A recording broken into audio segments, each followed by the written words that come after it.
A Fox News poll of Democrats shows 25% support for Donald Trump's plan to temporarily block Muslims entering the country. But, hold on, when Trump's name was removed from the question, support shoots up to 45%. That's interesting. Zuhdi Jasser from the American Islamic Forum for Democracy joins us now. What do you make of that? You take Trump's name off the question, and support for keeping out Muslims goes straight up. What do you make of this?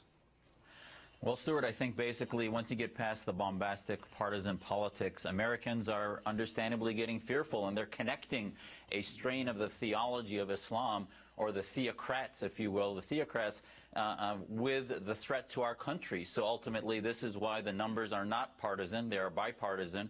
And because we've not had any leadership, there's been a vacuum. Because our vetting doesn't include jihadists, doesn't exclude those who want to destroy our country based on a view of Islam that we can find on social media, that we can find anywhere if we cared to look for it. But because of political correctness, both parties are struggling as far as those voters are concerned to say, wait a minute, we need leadership that's smart enough to target the ideology, right. And so far there hasn't been any. Look, I don't think Americans are bigots. I don't think they're haters.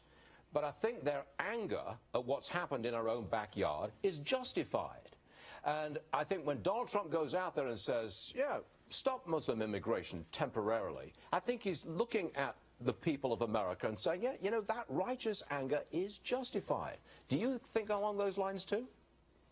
Well, I understand the sentiment, and certainly reformers like our Muslim reform movement can't have a seat at the table unless America starts targeting the ideology within Islam. But we have to be careful and be smart and strategic. If we overshoot and conflate the Islamists, which are 30 to 40%, with all Muslims, you marginalize the solution. You basically tell a quarter of the world's population that America's idea of religious freedom isn't open to them. It's not strategically right, and ultimately I think it overshoots. Right now we're way undershooting, but it overshoots. So we have to, you know, thread that needle. We want you to come back on the show real soon, Zuhdi, because I know you've got plans for a major demonstration of moderate Muslims on the streets saying, ISIS, get out of here.